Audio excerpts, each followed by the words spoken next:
ক্ষমতা যদি কেউ জোর করে ষড়যন্ত্র করে লুটফাট করে নেয় খোদার ঠেড়া করে, আর ক্ষমতা নিত চায় না হুজুর আমনে মোহতামে মরবেন, হুজুর আমনে নাজেমে তালিম না বাবা আমি পারতাম না, না বাবা আমি পারতাম না, এইভাবে কেউ কাইটা থাকে মাইসে জোর করে দেয়।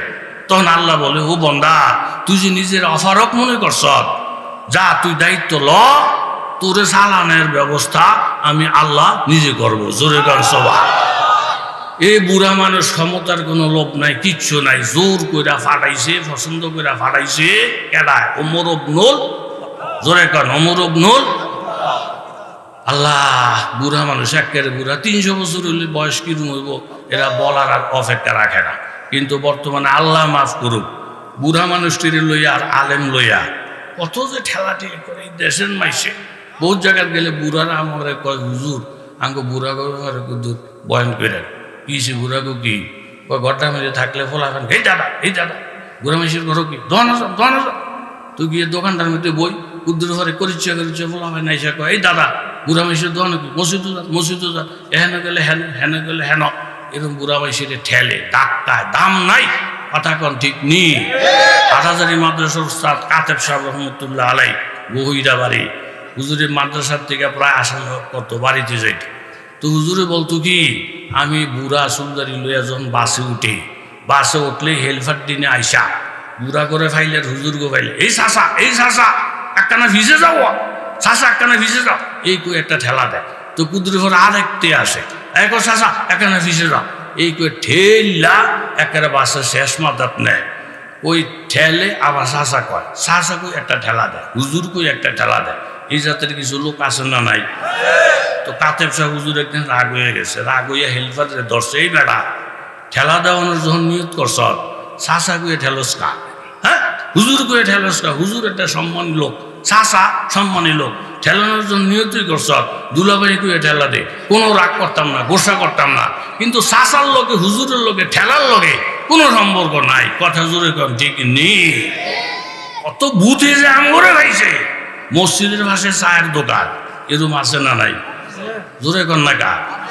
12 জন মানুষ বসে বসে চা খায়, এর মধ্যে এক হুজুরের ভাইছে ভূতে, এ হ্যাঁ আইসে চা খাইতে, এই চাটা মুখে দিছে আর মসজিদে দিছে আজানটা দিতে না দিতে 12 জনে দর্শে আসে কয়ে, হুজুর এই হুজুর কয় কি আপনি মরতেন না? হুজুর কয় মরমু তো, মসজিদে না আজান দিয়ে লেছে, আপনি যে নামাজ তুইয়া চা খান, আপনি কিরকম হুজুর একটা অক্ত নামাজ ছাড়লে যে ফিটাটা দিব এটাকে আমি সইতে পারবেন? জানেন আপনি কবর আজাব কত কঠিন? এই 12 জনে হেদায়েত করতেছে কারে? কথা কন কারে? এরকম হুজুর করে হেদায়েত করুন না, বুড়া মাইসের হেদায়েত করুন না। লোকের অভাব নাই দেশ, কথা যদি বলেন ঠিক না?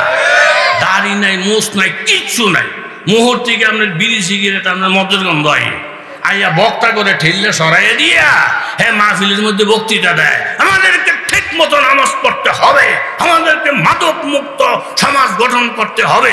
অথচ চোরা নিজেই মাদক খাইয়ে বেহুশ হয়ে থাকে। কথা জোরে বলেন ঠিক? তুই কিসের নসিহত করতে যাস বেড়া? তুই যে উপদেশ করার জন্য দাঁড়াইছ, তোর লাজ লাগে না, লজ্জা লাগে না? আলেমদেরকে সরাইয়া দিয়া তুই যে কোরআন হাদিসের কথা বর্ণনা করতেছ, এটা তোর মানাই কিনা দেখার দরকার আছে না নাই? জোরে কর, আরো জোরে বলেন আছে না নাই? আল্লাহ, এই 12 জনে করতেছে হুজুর মসজিদ আজান দিয়ে লিছে, আজানের পরে চা খাওয়ান ঠিক না, একটা অক্ত নামাজ ছেড়ে দিলে কঠিন ফিটা দিব, কঠিন পারে দিব। হুজুরকে আমি আজকে 18 বছর তকবিরুল্লাহ ছুটে না, আমার হলে আমরা টেনশন করে না, না হুজুর আগে গেলে আগের সব দোহানদারে দেখে আমার দিকে স্যার 8টা টেকুছে এই বেড়া ওই কি নামাজ কি শুধু হুজুরকে উপরে ফরজ, তবু উপরে ফরজ না? এই কথাটা কি ন্যায় বলছে না অন্যায়? জোরে কর। কইতে না কইতে দোহানদারের উপরে খেফা, ও কেমন ফাটা দেখ। আমগরকে মসজিদে যেতাম, হ্যাঁ আমরা কি হুজুর? আমগরকে মসজিদে যেতাম, আমরা কি চরমনাই মুড়ি দোষী? আমগরকে মসজিদে যেতাম, আমরা কি উজনের হিসাবে মুড়ি? তাকে কথার বাপ হিসেবে বোঝা যায়, মসজিদ লাগে, নামাজ লাগে, জিকির লাগে, কলমা লাগে, এটা আমরা না ভরবেন, আমরা ঠেলাঠেলি করে আমরা কি মাদ্রাসার হুজুর হইছি? তাইলে এই যে বাক কইরা কোরআন হাদিস আমল সব আমগো উপরে দিয়া হ্যাঁ চলে দিতে চায়, তারে ডাক দিয়া আল্লাহ তাআলা বলেন মুনফাতিহি উসকম কি নুকসান বিহি এক হি হায় সবকা নবী দিন বি ইমান বিহি এক হেরম পাক বিহি আল্লাহ ভি কোরআন বিহি এক কুশ বড়ি বাতে হতে যে মুসলমান বিহি এক। এটা তো আমি একটা শের ফললাম, শেরের অর্থ হইল এই সমস্ত মুসলমানের লাভ, একজনের লাভ প্রত্যেকের লাভ, একজনের ক্ষতি প্রত্যেকের ক্ষতি, প্রত্যেকের কেবলা এক, প্রত্যেকের কাবা এক, প্রত্যেকের নবী এক। আমার আল্লাহ তাআলা ডাক দিয়ে বলেন, ও কপাল পোড়া বান্দা, তুই আমল আখলাকের ব্যাপার আসলে আলেম দেখাইয়া বলস, আমরা তো মাদ্রাসায় করি না। আমার আল্লাহ ডাক দিয়ে বলেন, সাব্বিহ ইসমা রাব্বিকাল আলা, তোমরা প্রত্যেকে রব্বে আলা প্রশংসা করো। আল্লাহ সিনুনির বান্দা, আল্লাযী খালাকা, আল্লাহ তো তিনি, সিজদার মালিক তো তিনি, যিনি তোমাকে বানাইছেন। ফাসাওয়া, আবার সমান সমান করছেন, প্রত্যেকের জন্য দুইটা করে হাত দিছেন, প্রত্যেকের জন্য দুইটা করে ফাও, প্রত্যেকের জন্য দুইটা করে চোখ, প্রত্যেকের জন্য কলিজা, কিডনি, রক্ত, মাথা, ব্রেন, এরকম বেশিরভাগ আমার আল্লাহ তাআলা বড় বড় নেয়ামত সকলের জন্য সমান সমান করে দিছে। খালাকা ফাসাওয়া, আল্লাহ তাআলা ডাক দিয়ে বলেন, ও বান্দা, আমি বানাইতে সময় ফার্সলিটি করি নাই। মাদ্রাসায় পড়লে হাত পাইবি, নাইলে হাত নাই, মাদ্রাসায় পড়লে চোখ পাইবি, নাইলে চোখ নাই। এরকমভাবে মুক্তি হিসাব হইতে পারলে কলিজা পাইবি, আর নাইলে তোর কলিজা নাই। এমন বাগাবাগি তো আমি আল্লাহ তাআলা কলি নাই। আলাম নাজাল লাহু আইনাই, ও কপাল পোড়া, আমি কি তোর দুই চোখ দেই নাই? ও লিসানা, আমি কি তোর জবান দেই নাই? ও শাফাতাই, 32টার এরকম দাঁত ঢাকা রাখার জন্য আমি কি তোরে ঠোঁট দেই নাই? তাহলে বানাইতে সময় আমি সকলকে যখন সমান সমানভাবে বড় বড় নেয়ামত দিয়ে বানাইছি, আমার ইবাদতের ডাক্তার যখন আসবি, ডাক্তার হও, রুগী হও, দোকানদার হও, কাস্টমার হও, ইমাম হও আর মুসল্লি হও, উস্তাদ হও, ছাত্র হও, তোমার কাজ বিভিন্ন কারণে বেশ কম হইতে পারে, এক একজনের যোগ্যতা এক এক কাজ হবে, কিন্তু ইবাদতের ডাক যখন আসবি, এক হি স্বপ্নে খারে হু গই মাহমুদ আয়াত, না কোই বন্দা রাহা, না কোই বন্দা নওয়াজ। মসজিদের যখন আজান হয়ে যাবে, তখন রাজা এবং প্রজা, স্কুলের ছাত্র, মাদ্রাসার ছাত্র, ইউনিভার্সিটির ছাত্র, এইভাবে পুলিশ, দারোয়ান, এইভাবে ব্যাংকের মালিক, মিলের মালিক এবং কর্মচারী, ইবাদতের ডাক যখন আসবে, নেয়ামত যখন সমান পাইছ, ইবাদতটাও আমি আল্লাহ সমান সমান দেখতে চাই। জোরে বলেন ঠিক কিনা? আমি আল্লাহর বিধান যদি তোর কাছে ভালো না লাগে রে বান্দা, আমার কোরআন যদি ভালো না লাগে, তাই আমার হাত তুই ব্যবহার করিস না, আমার ফাও তুই ব্যবহার করিস না। এটা তো দুনিয়াতেও দেখি বাজার, শ্বশুর বাড়ির লগে সম্পর্ক ভালো না, শ্বশুরে দেখতে পারে না, 10 কেজি মিষ্টি পাঠাইছে জামাইয়ের বাড়িতে, জামাই খায় না, পুরা মিষ্টি ফেরত দিয়ে দিছি। যারা আমি দেখতে পারি না, তার দেওয়া জিনিস আমি খাই না। আমার আল্লাহ বলে, আমার যদি তুই ভালো না বাসস, নবীর যদি ভালো না বাসস, আমি যে নিয়ামত তুলে দিছি, এই হাত পা অঙ্গ প্রত্যঙ্গ এগুলো তুই ব্যবহার করিস না। ফানফুজু ইনতানফুজু মিন আকতারিস সামাওয়াতি ওয়াল আরদ, তোর যদি আমার দেশ ভালো না লাগে, আমার ভালো না লাগে, আমার রাজ্য চাইরা তুই কোন বাবার দেশে যাইবি, চইলা যা। লা তানফুজুনা ইল্লা বিসুলতান, আমার আল্লাহ চ্যালেঞ্জ করে বলে, যেই জায়গার মধ্যে যাইবা ওইটাই আমার দেশ, ওইটাই আমার রাজত্ব। আমার দেশ ছাইরা তুই যাইতে পারবি না, আমার নেয়ামত ছাড়াও তুই চলতে পারবি না। বাজান, এই মাহফিলের মধ্যে যারা আছেন রে বাজার, এই আয়াতটার উপরে আমি একটু মোরাকাবা করছিলাম। এটা আমার ব্যক্তিগত জীবনের ব্যাপার। আমি বাসার থেকে মসজিদে গেলে 40 ফিট একটা রাস্তা পার হইয়া মসজিদে যাইতে হয়, গাড়ি ঘোড়ার কোনো অভাব নাই। আমি হঠাৎ করে রাস্তাটার পাশে দাঁড়াইয়া আমি যে রাস্তাটা পার হমো, হঠাৎ করে চোখটা বন্ধ করছি, দেখি আমি চোখ ছাড়া 5টা মিনিট চলতে পারি কিনা।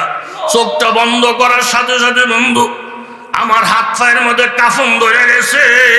কোন দিক থেকে জানি হুন্ডা আসে, কোন দিক থেকে জানি প্রাইভেট কার আসে, কোন দিক থেকে জানি রিক্সা আসে, কে জানে আমার উপরে তুল্লা দেয়। ওগো আসমানের মালিক, তোমার এত বড় দেওয়া নেয়ামত চোখটা ছাড়া আমি 3টা মিনিট মুরাকাবা করে দেখলাম গো আল্লাহ 40 ফিট রাস্তা পার হওয়ার ক্ষমতা আমার নেই, অথচ 60টা বছর পর্যন্ত তুমি আমারে চোখ দিছ। বাবা তুমি স্কুলও পড়ো না, কলেজে পড়ো, সেটার দরকার নাই, তুমি এই কথাটা শুধু স্বীকার করো রে বাবা, এই যে এই চোখটা আল্লাহ আমারে দিছে, এই চোখটা তোমারে দিছে কিনা। তুমি এমপি হইছো ভালো কথা, এখানে তো তোমার অহংকারী চলে না। তুমি 100টা ফ্যাক্টরির মালিক ভালো কথা, তুমি ফ্যাক্টরি দিয়ে চলতে পারবা, কিন্তু অনেক জায়গায় চলতে পারবা না। আমার মাবুদের চোখ ছাড়া তুমি চলতে পারবা না, মাবুদের পাও ছাড়া তুমি হাইটা সামনে যেতে পারবা না, আমার মাবুদের জিব্বা ছাড়া এই খাওনের নিয়ামত বুঝতে পারবা না। তুমি যে গাড়িটা চালাও, স্টার্টিংটা ধরছো যে হাত দিয়া, প্যাডেল চাপ ধরছো পাও দিয়া, এগুলো সবই তো আমার মাওলার। বাজান তুমি 1টা মিনিটের জন্য যদি মুরাকাবা করো, তাহলে তোমার ওয়াজ নসিহতের প্রয়োজন হবে না। পুরাটা দেশের যদি মালিক হয়ে যাও বাজার, তখন তোমার বুঝে আসবে আমার মাবুদের নিয়ামত ছাড়া আমি শিল্পপতিও একটা দিন চলতে পারবো না। জোরে বলেন ঠিক কিনা? আল্লাহ ভাগাভাগি করো না বাজার, যার কাছে আওয়াজ গেছে তুমি ইসলাহ, তুমি নিয়ত করো 1টা মিনিটের জন্য বাজান তুমি মুরাকাবা করো। 1টা মিনিট। আমরা সুখী মানুষ, সুখী থাকি, মাঝে মধ্যে আমি চিন্তা করি এমন একটা দিন আসবে নজির আহমদ থাকবে না। আমারা দেখলে আমার ছেলেরা আশায় থাকে গভীর রাত্রে আব্বা আসবে, এমন একটা সময় প্রত্যেকের সামনে আসবে বাজার, আপনার লাশটা দেখে আপনার বিবি অজ্ঞান হয়ে যাবে। আপনার শিশু একটা মেয়ে, এই মেয়েটা বাবা ছাড়া থাকে না, বাবা ছাড়া বুঝে না, বাবা ছাড়া কিচ্ছু জানে না, এমন 2-1টা সন্তান প্রত্যেকের আছে না নাই? আমার মুসল্লিদের মধ্যে এক মুসল্লি 15-16 বছর পরে একটা মেয়ে সন্তান হয়েছে। বাবা অফিসে গেলে তারে থুইয়া যাইতে পারে না, এই ঘন্টায় ঘন্টায় তারে ফোন করা লাগে। এই বাবার যখন এন্তেকাল হয়েছে, বাবারে গোসল দিয়ে যখন কাঠের মধ্যে লাশটা শোয়াইছে, এই মেয়েটারে সরাইতে পারে না। এই মরা বাবারে সরাইয়া আব্বু আব্বু তুমি জামা ফাল্টাইছো কেন, আব্বু তুমি এরকম সাদা কাপড় বলছো কেন, আব্বু তোমারে কাঠের থেকে লামাইয়া দিছে কেন, আব্বু তোমারে বিছনার মধ্যে শোয়া রাখছে কেন, বারবার আব্বুরে জিজ্ঞাসা করি। শেষ আমি নিজের চোখে দেখছি রে বাজান, এই খাটটা নিয়ে সব মহল্লার মানুষ লাস্টারে যখন মসজিদের খাটের মধ্যে উঠাইছি, এই মেয়েটারে রাখতে পারে না, লাভ দিয়া আব্বার সঙ্গে উঠে গেছি। বাবা তুমি যেখানে যাও আমিও সেখানে যাব। এমন আদরের সন্তান তুই এত বাজন একদিন কবরে যাইবা। আমার ওয়াজের দরকার নাই, শুধু একটু 5টা মিনিটের জন্য মুরাকাবা করো। কবরের মধ্যে লাশটা রাখার পরে এইভাবে মাটিগুলা চাপ দেওয়ার পরে সব যখন আইসা পড়বি, সারর দিল, মাটি দিল, সব দিল, এরপরে যখন রুটা আল্লাহ তাআলা আপনাকে আমাকে ফেরত দিবে, রুটা ফেরত আসার পরে হঠাৎ উনি নজর করে দেখবি এইভাবে এইদিকে মাটি ওইদিকে মাটি, এমন অন্ধকার, এরম অন্ধকারে জীবনে কোনোদিন পড়ে নাই, অভিজ্ঞতাও নাই। এইভাবে অন্ধকার কবরটা দেইয়া মাথার সামনের দিকে 1 বিঘত পরিমাণ ফাঁকা, পায়ের দিক থেকে 1 বিঘত পরিমাণ ফাঁকা, দেহটার ডানে বামে আধা হাত পরিমাণ ফাঁকা। আপনি যে উইটা বসবেন, হ্যাঁ মাথাটা ছাদের সঙ্গে লাগিয়ে যাবে। হঠাৎ করে চোখটা খুললে যখন দেখবে কবরটাই পরিমাণ অন্ধকার, নিজেরে দেখা যায় না, পশম পর্যন্ত দেখা যায় না। এমন পরিবেশে কোনোদিন পড়ে নাই। জেল খাসে বন্দি ছিল এমন জীবনে হয় নাই। তখন বলে মুর্দার, এমন জোরে একটা চিৎকার দিবি, মা আল্লাহ সকালাই। আমার নবী বলে ওই মুর্দারের চিৎকারের আওয়াজ জিন ইনসান ছাড়া সব জিনিসে শুনতে পায়। স্বামীর চিৎকারটা যদি বিবির সন্তরের বন্ধু, বিবিরে দুনিয়াতে কেউ বান্ধা রাখতে পারতো না, কোনোদিন তার মুখে দানা পানি যাইতো না, কোনোদিন সে ঘুমাইতে পারতো না। এই মাইয়তের চিৎকারটা যদি শুনতো কেউ, তুমি নিজে নিজে একটু মুরাকাবা করো, তোমার অহংকার দূর হয়ে যাবে। তোমার দিলের ভিতরে একটা বুঝ আল্লাহ তাআলা দান করবে।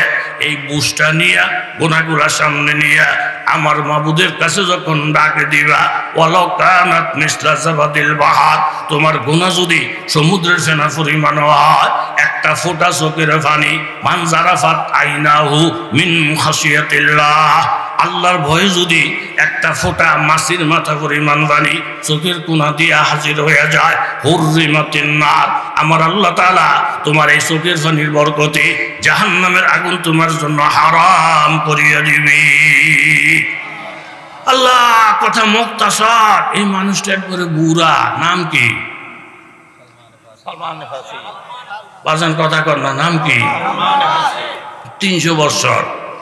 উনি ক্ষমতা চায় না, ওনাদের জোর করে ক্ষমতা দিছে। দেয় এলাকার মানুষ আশাআশি করে হজরত উমর ফারুক আমিরুল মুসলিমিন, উনি একটা জ্ঞানী মানুষ, আমরা ওনার কাছে ভালো একজন গভর্নর চাইলাম। উনি এরকম একটা বুড়া মানুষ দিল, দাঁত নাই, চোখে দেয় না, এরকম দুর্বল। এই লোক দিয়ে তো দেশ চলত না। দেখা যায় চায়ের দোকানদার এমপিআই বইয়ে থায়, এসপিআই ডিসিআই মাইসে কানাকানি করে কিও হাতে দেড় একটা চায়ের দোকানদার, হাতের কাছে বড় লোকরা ঘুরে কা কয় হাতে গরিব, কিন্তু হাতে প্রধানমন্ত্রীর একের আফন খালাতো ভাই। টেলিফোনটা করলে প্রধানমন্ত্রী ধরে, যে কোনো সময় ফোনটা করলে ধরে। এখন এই বেড়া দুর্বল, কিন্তু প্রধানমন্ত্রীর আত্মীয় হওয়ার কারণে হ্যার পাওয়ার বাইরে গেছে, যে নেয় এর ইজ্জত করে। কথা কোন ঠিক নেই? তুই আসমান জমিনের যে মালিক, এই মালিকের আপন হয়ে গেলে এই বেটার দাম কত বাড়ে জোরে কর সবাই গেলে হাসাহাসি করে। বুড়া মানুষ। আরে হ্যাঁ না বুড়া, কিন্তু যার ছত্র ছায় উনি বুড়া নেই। আশেপাশের একটা বাড়ির মধ্যেও গরু নাই, ছাগল নাই, মুরগি নাই, সব চোরেরা লইয়া গেছে।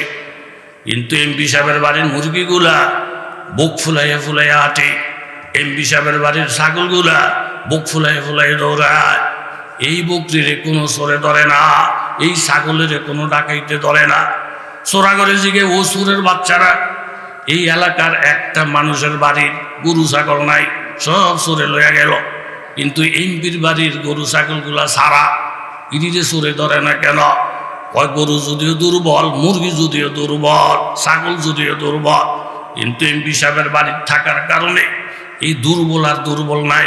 ছাগলটারে ধরলে ছাগলে আমগো চোরের লগে পারত না, কিন্তু ছাগলের মালিক বন্দুক লয়ে আমগো বিরুদ্ধে লেগে যাবে। ছাগলের লগে ফারনো, কিন্তু ছাগলের মালিকের সঙ্গে ফারার ক্ষমতা আমাদের নাই। জোরে বলেন ঠিক কিনা? এমপির বাড়ির ছাগলের ধরে না, এমপি ধরবো।